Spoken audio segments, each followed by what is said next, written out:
ರೈತರು ಬಂದ್ ಸಾಕಾಗ್ ಕೇಳ್ತಾರ, ಆಮೇಲೆ ಊಟ ಮಾಡರ್ ಕೇಳ್ತಾರ, ದಿವ್ಸಕ್ ಮಾಡರ್ ಕೇಳ್ತಾರ, ಮದ್ವಿ ಕೇಳ್ತಾರ. 5 ಮಂದಿ ಆಳಿನ ಖರ್ಚು ಎಲ್ಲಾ ತೆಗೆದ್ರು ಒಂದ್ 60 ರಿಂದ 70 ಸಾವಿರ ರೂಪಾಯಿ ನಾವು ತಿಂಗಳಿಗೆ ಉಳಿತಾಯ ಮಾಡ್ಬೋದು. ಒಂದ್ ಏನಂತಂದ್ರೆ ನಾವು ಬದುಕ್ಬೋದು, ನಮ್ ಜೊತೆ 4 ಮಂದಿ ಬದುಕ್ಬೋದು. ಒಂದ್ 50 ರಿಂದ 60 ಸಾವಿರ ರೂಪಾಯಿ ನಾವು ಗೊಬ್ಬರನು ಮಾರಾಟ ಮಾಡ್ತೇನ್ರಿ.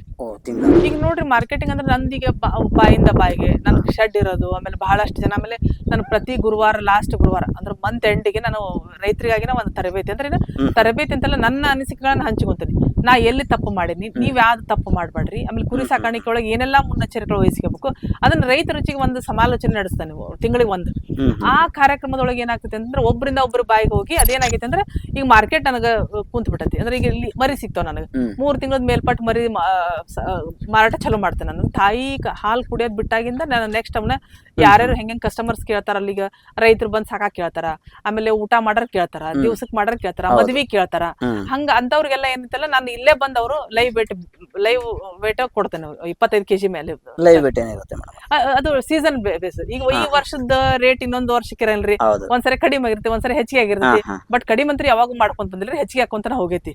ಅದು ಏನಂತಲ್ಲ ಲೈವ್ ವೇಟ್ ಬೇಸ್ ಮೇಲೆ ನಾನು ಅದನ್ನ ಮರಿಗಳನ್ನ ಮಾರಾಟ ಮಾಡ್ತೀನಿ. ಈ ಬಕ್ರೀದ್ ಇದ್ದಾಗ ಏನಾಗ್ತೈತಿ ಸ್ವಲ್ಪ ಹೆಚ್ಚಿಗೆ ಸೇಲ್ ಆಗ್ತಾವು, ಹೆಚ್ಚಿಗೆ ರೇಟಿಗೆ ಹೋಗ್ತಾವು. ಮತ್ತೆ ಈ ಮರಿಗಳನ್ನು ಕೂಡ ಈಗ ಬಹಳ ಬೇಡಿಕೆ ಇರೋದ್ರಿಂದ ನಮ್ಮ ಮರಿನ ಇಲ್ಲೇ ಬಂದ್ 15-20 ಅಂದ್ರೆ ಎವ್ರಿ ಮಂತ್ ನನಗೆ ಒಂದ್ 20 ರಿಂದ 22 ಮರಿಗಳು ಬರ್ತಾವು. ಅವನ್ ಪ್ರತಿ ಮಂತ್ ನಾನು ಏನೆಲ್ಲ ಮರಿ ಮಾರಾಟ ಮಾಡ್ತೇನೆ. ಹಂಗ ಉಳಿದ್ ಬಂದ್ರೆ ಅವು ತಿರ್ಗಾ ನೆಕ್ಸ್ಟ್ ದೊಡ್ಡ ಹೋಗವು. ಅವ್ನ ಏನ್ ಮಾಡ್ತೀನಿ ತಿರ್ಗಿ 25 kg ವೇಟ್ ಮೇಲೆ ಮಾರಾಟ ಮಾಡ್ತೀನಿ. ಇಲ್ಲಿ ದಾವಲ್ ಮಲ್ಲಿ ಗುಡ್ಡ ಐತಿ, ಅಲ್ಲಿ ಭಕ್ತರು ಬರ್ತಾರ. ಅವ್ರು ಏನಂತಲ್ಲ ಇದು ನಮ್ಮ ಟಗರುಗಳನ್ನ ತಿನ್ನಾಕೋಸ್ಕರ ಒಯ್ತಾರ, ಅವ್ರಿಗೆ ಸೇಲ್ ಮಾಡ್ತೀನಿ. ಈಗ ಮೇನ್ ಆಗಿ ಕುರಿ ಸಾಕಾಣಿಕೆ ಮಾಡ್ಬೇಕಂದ್ರೆ ಈಗ ಆದಾಯ ಕೇಳ್ತಾರ ಮೇಡಮ್. ಇಲ್ಲಿಂದ ನೀವು ಏನ್ ಆದಾಯ ತಗೊಂಡಿದ್ರ, ಯಾವ ತರ ನೀವು ಮೇಂಟೈನ್ ಮಾಡ್ಕೊಂಡು ಹೋಗ್ತೀರಾ ಮೇಡಮ್? ಈಗ ಆದಾಯ ಅಂತಂದ್ರೆ ಏನಾಗ್ತದೆ ಅಂದ್ರೆ ಈಗ ಎಲ್ಲರಿಗೂ ಏನಿರ್ತದೆ ಅಂದ್ರೆ ನಾವು ಈಗ 1 ಲಕ್ಷ ರೂಪಾಯಿ ನಾನು ಕುರಿ ಸಾಕಾಣಿಕೆ ಹಾಕೇನಂದ್ರೆ ಮುಂದಿನ ವರ್ಷ ನನಗೆ 2 ಲಕ್ಷ ಬರ್ಲಿ, ಇದು ತಲೆಯಾಗಿರ್ತೀರಿ. ಅದು ಬಟ್ ಟೋಟಲ್ ಇದೆ ಅಂತ ನಾನು ಇದು ಒಪ್ಪದೇ ಇಲ್ಲ.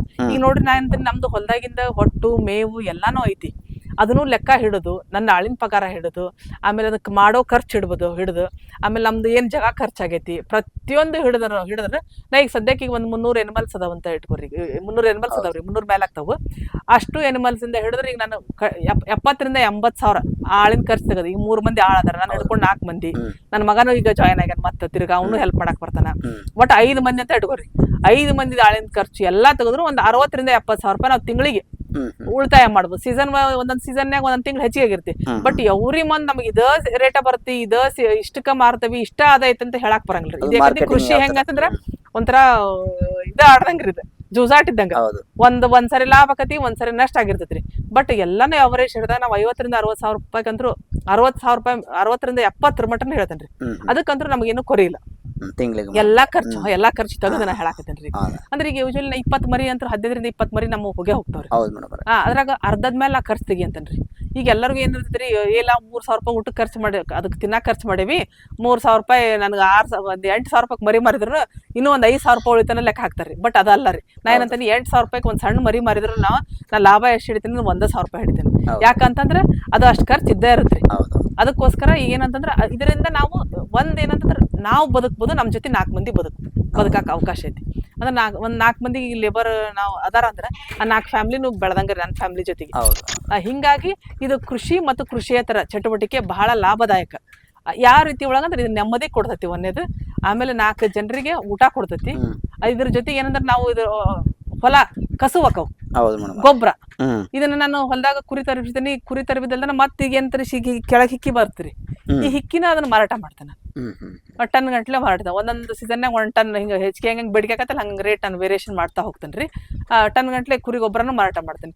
ಈಗ ಕಾಫಿ ಎಸ್ಟೇಟ್ ಇದ್ದರು, ಈ ಕಡೆ ಸಾಗರ, ಆ ಕಡೆ ಚಿಕ್ಕಮಂಗ್ಳೂರ್ ಸೈಡ್ನರೆಲ್ಲ ಬಂದು ಅದನ್ನ ಚೀಲ ತುಂಬ್ಕೊಂಡು ಹೋಗ್ತಾರೆ. ಅಂದ್ರೆ ಅಷ್ಟು ಬೇಡಿಕೆ ನಮ್ದು ಕುರಿ ಗೊಬ್ಬರಕ್ಕೂ ಐತ್ರಿ. ಅಂದ್ರೆ ತಿಂಗಳ ನಾವು ಒಂದ್ 50 ರಿಂದ 60 ಸಾವಿರ ರೂಪಾಯಿ ನಾವು ಗೊಬ್ಬರನು ಮಾರಾಟ ಮಾಡ್ತೇನ್ರಿ. ತಿಂಗಳ ಗೊಬ್ಬರ ಮಾರಾಟ ಮಾಡ್ತೇನೆ. ಅದನ್ನು ಈ ಖರ್ಚಿನಾಗ ಹಿಡಿಬೇಕ್ರಿ. ಮತ್ತೆ ಈಗ ಗೊಬ್ಬರದ ಮೇಡಮ್ ಇಷ್ಟು ಮಾರಕ ಇದು ಮಾಡ್ತಾರ, ಕುರಿಯಿಂದ ಎಷ್ಟು ಬರ್ತೈತಿ ಅಂದ್ರೆ ಲಕ್ಷ ಗಂಟ್ಲೆ ಲಾಭ ಐತಿ, ಅದು ಬೇಡ ಅಂತ. ಈಗ ರೈತರಿಗೆ ಯಂಗ್ಸ್ಟರ್ಸ್ ಏನಾಗೈತಿ ಅಂತಂದ್ರಿ, ಇಲ್ಲ ಇದು ನಾನು ಎಲ್ಲ ಸ್ಕೀಮ್ಸ್ ಎಲ್ಲಾ ಬರ್ತಾವ ಅವೆಲ್ಲ ನೋಡಿ ಏನಂತಾರ ಈಗ ಇನ್ವೆಸ್ಟ್ ಮಾಡ್ಬಿಟ್ರೆ 25 ಲಕ್ಷದ ಇನ್ವೆಸ್ಟ್ ಮಾಡ್ಬಿಟ್ರ 50 ಲಕ್ಷ ಆರಾಮ್ಸೆ ದುಡಿಬಹುದು ಅಂತ ಹೇಳ್ತಾರೆ. ಬಟ್ ಆ ಮನಸ್ಥಿತಿ ಬೇಡ. ನಾವೇನಂತಲ್ಲ ನಮ್ಮ ಭೂಮಿ ಜೊತೆಗೆ ನಮ್ಮ ಹಿರಿಯರು ಮಾಡಿದ ಆಸ್ತಿ ಜೊತೆಗೆ ಏನಂತಲ್ಲ ನಮ್ಮ ಆದಾಯ ತಕೊಂಡು 4 ಮಂದಿ ಉಳಿಸೋಣ ಅಂತ ನನ್ನ ಅಭಿಪ್ರಾಯ.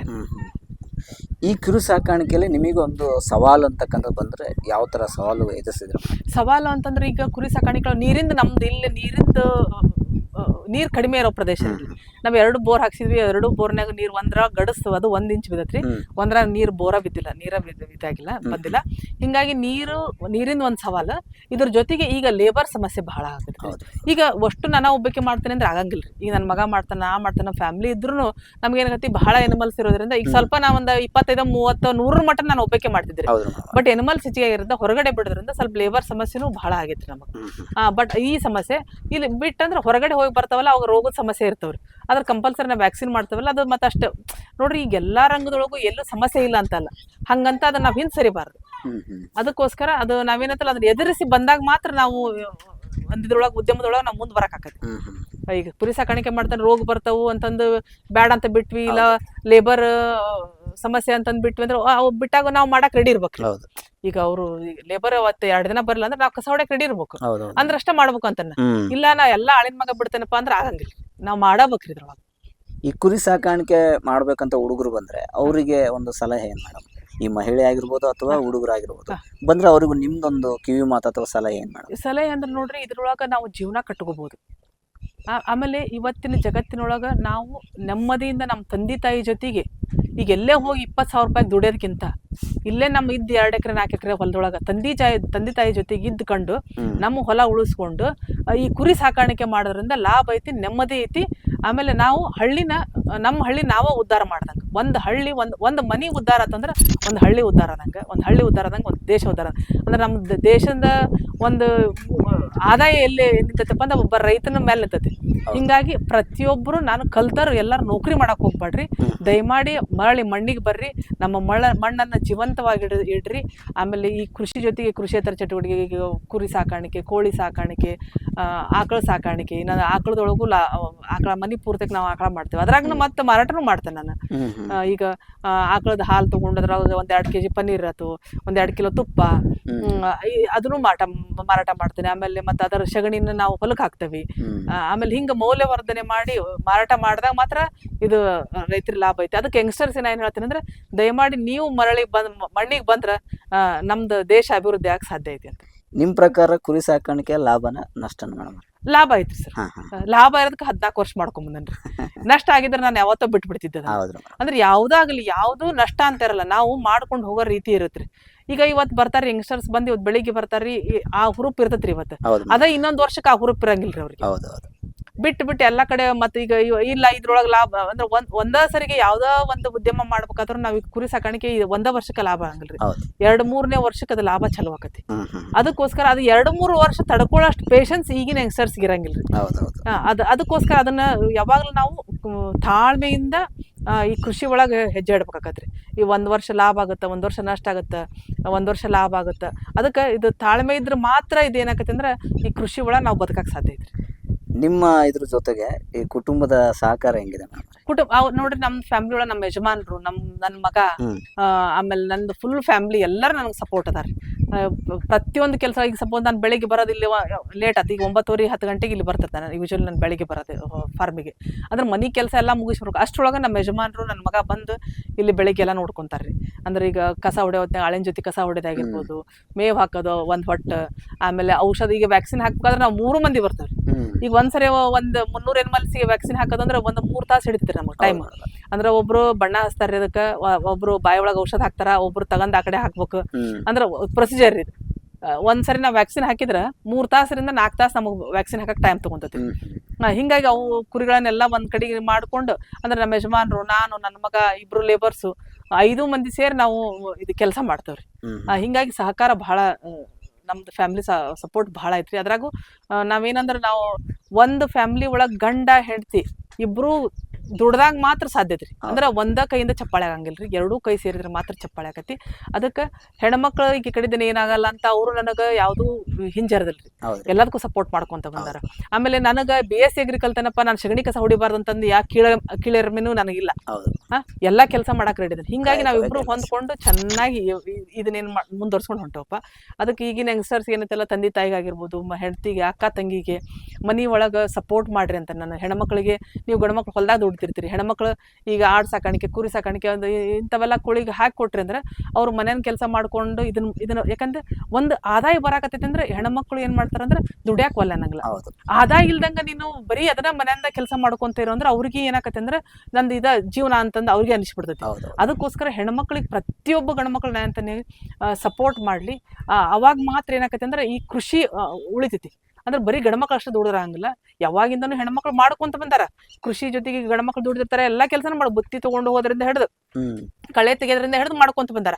ಬಟ್ ಈಗ ಏನಾಗೈತಿ ಅಂತಂದ್ರೆ ಆದಾಯ ಬರೋದು ನೋಡ್ಕೊಂತ ಇಲ್ಲ, ಬರೀ ಜೊತೆಗೆ ಹೆಲ್ಪ್ ಮಾಡ್ಕೊಂತ ಬಂದಾರ. ನಾ ಏನಂತೀನಿ ಆದಾಯ ಬರೋದು ಈ ಗಂಡ್ಮಕ್ಳು ದುಡಿತಾರ, ಅದು ಎಲ್ಲಾ ಹಾರ್ವೆಸ್ಟಿಂಗ್ ವರ್ಗೂ ಮಾಡ್ತಾರ. ಅದ್ ಆದ್ಮೇಲೆ ಏನಂತಲ್ಲ ಹೆಣ್ಮಕ್ಳು ಮೌಲ್ಯವರ್ಧನೆ ಮಾಡಿ ಅದನ್ನ ಮಾರಾಟ ಮಾಡಿದ್ರೆ ಅದನ್ನ ಪ್ಯಾಕಿಂಗ್ ಆಗಿರ್ಬೋದು ಏನಿರಲ್ಲ, ಅದು ಮೌಲ್ಯವರ್ಧನೆ ಮಾಡೋದು, ಒಂದು ಒಳ್ಳೆ ಲೇಬಲ್ ಹಚ್ಚೋದು, ಚೆನ್ನಾಗಿ ಪ್ಯಾಕಿಂಗ್ ಮಾಡೋದು, ಅದನ್ನ ಮಾಡಿದ್ರೆ ಮಾತ್ರ ಲಾಭ ಆಕತಿ. ಕಡ್ಲಿ ಬೆಳಿತೀವಿ, ಗೋಧಿ ಬೆಳಿತೀವಿ, ಜೋಳ ಬೆಳಿತೀವಿ, ಮೆಣಸಿನಕಾಯಿ ಬೆಳಿತೀವಿ. ಈಗ ನೋಡ್ರಿ ನಾನು ಮೆಣಸಿನಕಾಯಿ ಬೆಳಿತೀನಿ, ಅದನ್ನೇನ್ ಮಾಡ್ತೀನಿ ತುಂಬ ತೆಗಿಸ್ತೀನಿ. ಹೆಣ್ಮಕ್ಳ ಕಡಿದನ ನಮ್ದು ಕುಟ್ಟದ ಮಷಿನ್ ಐತಿ, ಆ ಮಷಿನ್ ಒಳಗೆ ಏನ್ ಮಾಡ್ತೀನಿ ಅಂದ್ರೆ ಕುಟ್ತೀನಿ, ಕಾರ್ಪುಡಿ ಕುಟ್ಟಿ ಅದನ್ನೇನ್ ಮಾಡ್ತೀನಿ, ನಂದು ಅನ್ನಪೂರ್ಣೇಶ್ವರಿ ಫುಡ್ ಪ್ರೊಡಕ್ಟ್ಸ್ ಅಂತಂದು ಒಂದು ನಾನು FSSI ಮಾಡ್ಕೊಂಡಿನಿ.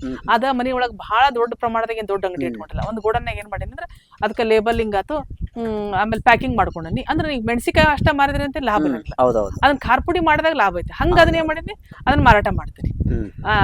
ನಾನು ಸ್ವಂತ ನಮ್ ಅಂದ್ರೆ ಮಾರಾಟ ಅಂದ್ರೆ ಏನು, ನಾನು ಹೋಗಿ ಅಂಗಡಿ ಇಟ್ಟು ಬೇರೆ ಕಡೆ ಎಲ್ಲೂ ಮಾರಲ್ಲ. ಈಗ ಆನ್ಲೈನ್ ವಾಟ್ಸಪ್ ಫೇಸ್ಬುಕ್ ಇಂತಲ್ಲೆಲ್ಲ ಏನಾರ ಫ್ರೆಂಡ್ಸ್ ಅದಾರ, ರಿಲೇಟಿವ್ಸ್, ಅವರೆಲ್ಲ ಏನ್ ಮಾಡ್ತೀನಿ, ನಾನು ಕಾರ್ಪುಡಿ ಬ್ಯಾಸಿಗೆ ಒಳಗೆ ಡಿಸೆಂಬರ್ ಚಲೋ ಹೋಗ್ತದೆ, ಜನವರಿ ಒಳಗೆ. ಅವಾಗ ಏನ್ ಮಾಡ್ತೀನಿ, ನಾನು ವಾಟ್ಸಪ್ನಾಗ ಫೇಸ್ಬುಕ್ನಾಗೆಲ್ಲ ಕಾರ್ಪುಡಿ ಚಲೋ ಆಗೈತಿ ಅಂತ ಮಾರಾಟ ಮಾಡಕ್ ಬಿಡ್ತೇನೆ. ಅವಾಗ ಎಲ್ಲರೂ ನನಗೆ ಕಾರ್ಪುಡಿ ಆರ್ಡರ್ ಕೊಡ್ತಾರ. ಆ ಆರ್ಡರ್ ಪ್ರಕಾರ ಎಲ್ಲರಿಗೂ ನಾ ಬೆಳೆದದ್ದು, ನಾವೇ ನಮ್ಮ ಹೊಲದಾಗ ಬೆಳೆದಿಲ್ಲ ಅದನ್ನಷ್ಟೇ ತಗೊಂಡು ಏನ್ ಮಾಡ್ತೇನೆ ಅಂದ್ರೆ ಕುಟ್ಟಿ ಪುಡಿ ಮಾಡಿ ಮಾರಾಟ ಮಾಡ್ತೇನೆ. ಈಗ ನಮ್ದು ಇದು ಆಕಳದ್ದು ಅಷ್ಟಾಗಿರ್ಬೋದು, ನಮ್ದು ವಾರ ಒಂದ್ 2-3 kg ಪನ್ನೀರ್ ಮಾಡ್ತೀನಿ, ಅದನ್ನ ಇಲ್ಲೇ ಡಾಬಾದ ಲೋಕಲ್ ಅವಕ್ಕೆ ಕೊಡ್ತೀನಿ. ತುಪ್ಪನೂ ಅಷ್ಟೇ, ಒಂದ್ 2-3 kg ತುಪ್ಪ ಆಗುತ್ತೆ ಲೋಕಲ್, 3,000-3,500 ರೂಪಾಯಿ ನಾ ಏನ್ ಮಾಡ್ತೀನಿ, ದೇಸಿ ಆಕಳ ತುಪ್ಪ ಅದನ್ನು ಮಾರಾಟ ಮಾಡ್ತೀನಿ. ಆಮೇಲೆ ಕುಳ್ಳು ಮಾಡ್ತೀನಿ, ಎದ್ರದ್ದು ಆಕಳ ಸಗಣಿಯಿಂದ. ಆಕಳ ಸಗಣಿ ಕುಳ್ಳಿಂತೆಲ್ಲ ಬಾಣಂತಿಯರಿಗೆ, ಅಗ್ನಿಹೋತ್ರಕ್ಕೆ, ಪೂಜಾಕ, ಹವನಕ್ಕೆ ಎಲ್ಲದಕ್ಕೂ ಅದನ್ನ ಕೇಳ್ತಾರ ಬೇರೆ ಬೇರೆ ಕಡೆಯಿಂದ ಎಲ್ಲ. ಈ ಬಹಳಷ್ಟು ಜನ ಬೆಂಗಳೂರಂತ ಸಿಟಿ ಒಳಗ ಮಕ್ಳು ಬಾಣಂತನಕ್ಕೆ ಹೆಣ್ಮಕ್ಳು ಅವ್ರಿಗೆ ಆಕಳನೇ ಇರಲ್ಲ, ಸಗಣಿಯಲ್ಲಿ ತರಬೇಕು. ಅದಕ್ಕೆ ನನ್ನ ಕಡೆಗೆ ಏನ್ ಮಾಡ್ತಾರ 500-600 ಕುಳ್ಳನ್ನ ಅವ್ರು ಆರ್ಡರ್ ಮೂಲಕ ತರಿಸ್ಕೊಂತಾರ. ಅವ್ರಿಗೆ ಕೂಡ ಪ್ಯಾಕ್ ಮಾಡಿ ನಾ ಕಳಿಸ್ತೀನಿ. ಈಗ ನನ್ನ ಹತ್ರ ಈಗ 5 ರೂಪಾಯಿಂದ 7 ರೂಪಾಯಿ ಮಟನು ಕುಳ್ಳದವು. ಆ ಕುಳ್ಳನ್ನು ನಾನು ಅವ್ರಿಗೆ ಹೆಂಗೆ 5 ರೂಪಾಯ್ದು ಬೇಕಂದ್ರೆ 5 ರೂಪಾಯ್ದು, 6 ರೂಪಾಯಿ ಬೇಕಂದ್ರೆ 6 ರೂಪಾಯ್ದು, 7 ರೂಪಾಯಿ ಬೇಕಂದ್ರೆ 7 ರೂಪಾಯ್ದು ಒಂದ್ ಕುಳ್ಳಿಗೆ ಅದನ್ನು ಮಾಡಿ ಮಾರಾಟ ಮಾಡ್ತೀನಿ. ಹಿಂಗ ನಾವು ಮೌಲ್ಯವರ್ಧನೆ ಮಾಡಿ ಮಾರಾಟ ಮಾಡಿದ್ರೆ ಮಾತ್ರ ನಾವು ರೈತರು ಉಳಿಯಾಕ ಸಾಧ್ಯತೆ, ಬದುಕಕ್ಕೆ ಸಾಧ್ಯತೆ. ಅದಕ್ಕೆ ಅದು ಲಾಭ ಮಾಡ್ಕೋಬೇಕು ಅಂದ್ರೆ ಇವನ್ನೆಲ್ಲ ನಾವು ಮೌಲ್ಯವರ್ಧನೆ ಮಾಡ್ಲೇಬೇಕು. ಅದಕ್ಕೆ ಹೆಣ್ಮಕ್ಳಿಗೆ ಏನಂತಂದ್ರೆ, ನೀವು ಮನ್ಯಾಗ ಗಂಡ್ಮಕ್ಳು ದುಡ್ದಿರ್ತಾರ ಅಂದ್ರೆ ಹಾರ್ವೆಸ್ಟಿಂಗ್ ವರ್ಗು ಅವ್ರು ಒಂದ್ ಹಂತದವರೆಗೂ ತಂದಿರ್ತಾರ, ಅದನ್ನ ಡೈರೆಕ್ಟ್ ದಲ್ಲಾಳಿ ಕೊಡ್ಬೇಡ್ರಿ, ನೀವ ಅದನ್ನ ಏನ್ ಮಾಡ್ರಿ, ಸ್ವಚ್ಛತಾ ಮಾಡಿ ಪ್ಯಾಕ್ ಮಾಡಿ ಮಾರಾಟ ಮಾಡ್ರಿ. ಅದು ಒಂದು ಸ್ವಲ್ಪ ಒಂದು ಈಗ 6-7 ತಿಂಗಳ ತನಕ ನಾವು ಬೆಳೆದಿರ್ತೀವಿ, 1 ತಿಂಗಳದ ಕೆಲಸ ಇರ್ತೈತಿ. ಅದು 1 ತಿಂಗಳು ಇಟ್ಕೊಂಡು ನೀವು ಮಾರಾಟ ಮಾಡಿದ್ರೆ ನಿಮ್ಗೆ 2 ಪಟ್ಟು ಲಾಭ ಆಕತಿ. ಅದಕ್ಕೋಸ್ಕರ ಅದನ್ನ ಮಾಡ್ರಿ ಅಂತ ನಾ ಹೆಣ್ಮಕ್ಳಿಗೆ ಒಂದು ಕಿವಿ. ಕೋಳಿ ಸಾಕಾಣಿಕೆ ಮಾಡಿದ್ರಿ? ಹಾ, ಕೋಳಿ ಸಾಕಾಣಿಕೆ ಇರುತ್ತೆ, ಜವಾರಿ ಕೋಳಿ ರೀ. ಅಂದ್ರೆ ನಾವೀಗ ದೊಡ್ಡ ಪ್ರಮಾಣದಾಗ ಏನ್ ಮಾಡಿರಿ ನೋಡೋಣ. ಹಾ ರೀ, 550, 600, ಈ ಹುಂಜದ್ದು 800, 900, 1000 ತನಕ ಹೋಗಪ್ಪ. ದಿನ 40 ತತ್ತಿ ಬರ್ತಾವ. ಅವನೇನೈತಲ್ಲ ತತ್ತಿನ 15 ರೂಪಾಯಿ ಒಂದು ಕೊಡ್ತಾನಪ್ಪ. ನಮ್ದು ಆಳಿನ ಖರ್ಚು, ನನ್ನ ಖರ್ಚು ಇದೆಲ್ಲ ಈ ಕೋಳ್ಯಾಗ ಹೋಗ್ಬಿಡುತ್ತೆ. ಈಗ 500 ರೂಪಾಯಿ ಕೋಳಿ ಮಾರಿ, 550 ರೂಪಾಯಿ 600 ರೂಪಾಯಿ ಕೋಳಿ ಮಾರಿದ್ವಿ ಅಂತ ಇಟ್ಕೊಪ್ಪ, 250 ರೂಪಾಯಿ ಖರ್ಚು, 250 ರೂಪಾಯಿ ಉಳಿತೈತಿ.